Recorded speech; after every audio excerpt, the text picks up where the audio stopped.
Top Congo FM 88.4, première radio d'information en République démocratique du Congo. M. Junior Koudoura, bonjour. Bonjour. Vous êtes acteur politique, membre de la majorité, l'Union sacrée de la Nation. Le sujet d'actualité majeur de ces 24 heures, c'est notamment le consul kenyan que la République kenyane a décidé d'envoyer à Goma, dans le Nord Kivu. Beaucoup de réactions du côté de la RDC et d'indignation. Comprenez-vous cette démarche de la République kenyane ? Bon, je pense que cette démarche, dans le contexte actuel, s'inscrit parmi les autres initiatives kenyanes qui ont quand même pu, disons, empêcher le processus d'avancer de manière régulière.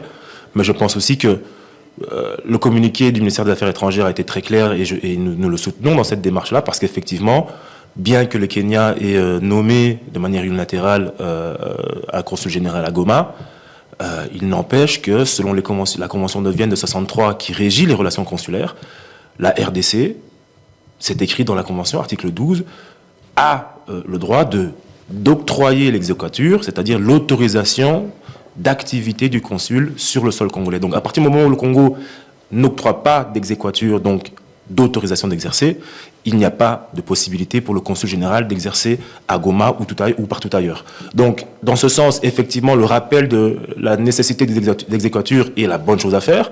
Le gouvernement congolais se réserve le droit de dire non à la prise en fonction de ce consul général, puisqu'effectivement, les relations consulaires sont basées sur le consentement, et que l'article 2 même de la Convention le dit, un État peut envoyer une mission consulaire qu'avec le consentement de l'État de réception. Donc aujourd'hui, le Congo est dans une logique tout à fait normale, soutenue par la Convention de Vienne, qui stipule qu'effectivement, sans exéquatur, il n'y a pas de prise de fonction de mission consulaire à Goma ou partout ailleurs, sans l'aval des autorités congolaises diplomatiques. Voilà, le Congo évoque une atteinte potentielle à la souveraineté, à sa souveraineté.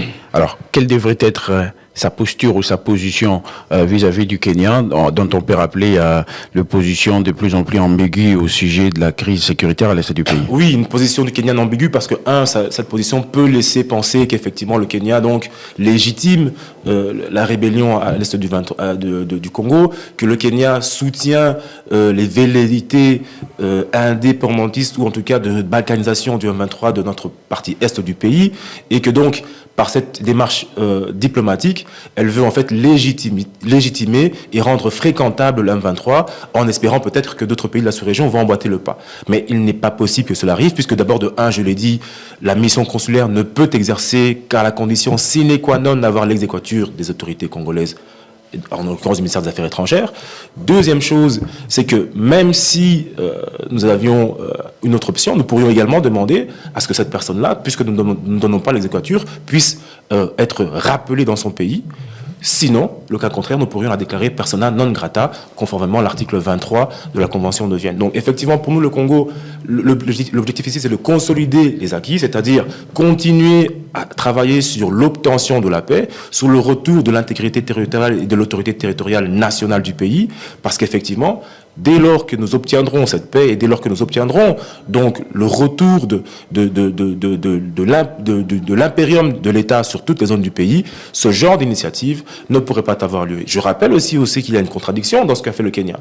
Vous nommez un consul général à Goma, vous nommez un chef de mission adjoint à Kinshasa, mais les lettres de créance que doivent porter les ambassadeurs lorsqu'ils viennent se présenter au ministère des Affaires étrangères et les lettres de provision que doivent présenter les consuls lorsqu'ils se présentent à Kinshasa. Vous n'allez pas déposer une lettre au ministère des Affaires étrangères à Kinshasa pour déposer une autre lettre de provision à qui ?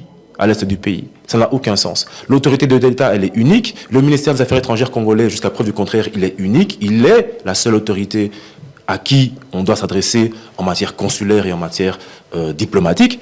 Et donc aujourd'hui, pour nous, le Congo, la priorité, c'est de consolider les acquis, travailler sur l'autorité, donc la pacification du pays de manière totale, parce que c'est en pacifiant le pays que nous aurons à la fois l'intégrité territoriale, l'impérium national, et que ce genre d'initiatives ne pourront pas avoir lieu.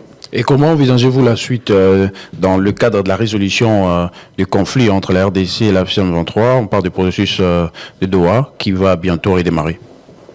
On parle du processus de Doha, effectivement, c'est la continuité des accords qu'il y a eu entre RDC et Rwanda, la signature des accords entre RDC et Rwanda à Washington. Aujourd'hui, le processus de Doha poursuit son chemin et s'inscrit dans cette lignée-là. Ces deux processus, à la fois américain et à Doha, permettront une paix durable. Ne nous trompons pas d'adversaire, coupons le mal à sa source. Et je rappelle, pour ceux qui estimaient qu'il fallait peut-être rompre les relations diplomatiques, ce n'est pas... Si j'étais populiste, je dirais oui, il fallait les rompre. Mais si je suis cartésien et raisonnable et logique, aujourd'hui, la Convention de Vienne nous donne les moyens de simplement refuser l'exéquatur et donc refuser cette mission consulaire. Donc il ne faut pas aller d'escalade en escalade et se tromper d'objectif. Nous tenons quelque chose de concret, les accords américains, les négociations avec le M23 et le gouvernement congolais. Dès lors que la question sera traitée à la source, ce genre de questions, j'allais dire secondaires, qui sont parallèles, seront d'elles-mêmes élaguées.